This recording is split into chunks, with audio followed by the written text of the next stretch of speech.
আমাদের এলাকা মাদক বাইরে গেছে, মাদকটা আমাদের উচ্ছেদ করণ লাগবে। ঠিক আপনি কি বলেন? ঠিক ওই দেখা যায় একজন মনে হয় গাঞ্জা গুঞ্জা বার করতেছে, আপনি দাঁড়ান আমি একটু দেখি। এই গাঁজা গুজা খাচ্ছিল কি দেখি?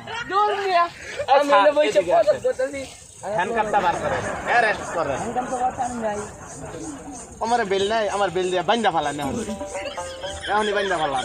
বন্দুকটা দেখেন, বন্দুকটা। বন্দুক তো আমার সাথে আনি নাই কি কন বন্দুক আরে নাই? প্যানের চিন্তা খুলে রিভলভারে মাথাটা দেখেন, বন্দুক করাই না দেখেন। থাকিস এখানে,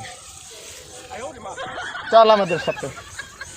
স্যার আরে মাদক খাইছে আর নাই তো তো একই করে। দূর মিয়া আমি তো বসে হলো পছন্দ সাথে গাঁজা আছে বাচ্চা, চেক করেন দেখেন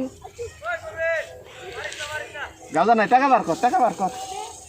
আমার তো টাকা পয়সা কিছুই না বাসায় ফোন কর, পয়সা তো মোবাইলে রেখে গেছি ফোন নাম্বার কর আমার দেখে ফোন। স্যার সারা যাবে না, ধরেন নাম্বার কর। মোবাইল নাম্বার তো আমি মুখস্থ নাই স্যার নিশ্চয় কোনো রহস্য আছে। আরে থানাতে নিয়ে যেতে হবে। সত্যি করে বল আমি সত্যি করে বলছি আমি এনে বসে পছন্দ করতেছি গাঁজা খাইছ ফরসাপ করতে স্যার, আমি ফুটলা না দেখছি নিজে আমার নিশ্চয় তোর কাছে গাঁজা ছিল, আই স্বীকার কর।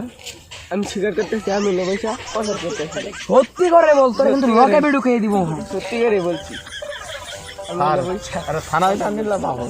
আমি নিয়ে তুই রুলের বাড়ি দিলে সব সত্যি বেরিয়ে যাবে এক কাজ করেন, থানায় নিলে তো এটা প্রকাশ হয়ে যাবো। এটা আপনার বাসায় জিম্নি করে রাখে পোলাপান মানুষ, যদি আবার এটা প্রকাশ হয়ে যায় হয়তো বা স্টুডেন্ট, এদের ফ্যামিলির কাছ থেকে যদি কিছু পায় ছেড়ে দিন, চলেন থানায় নিয়ে যাবে।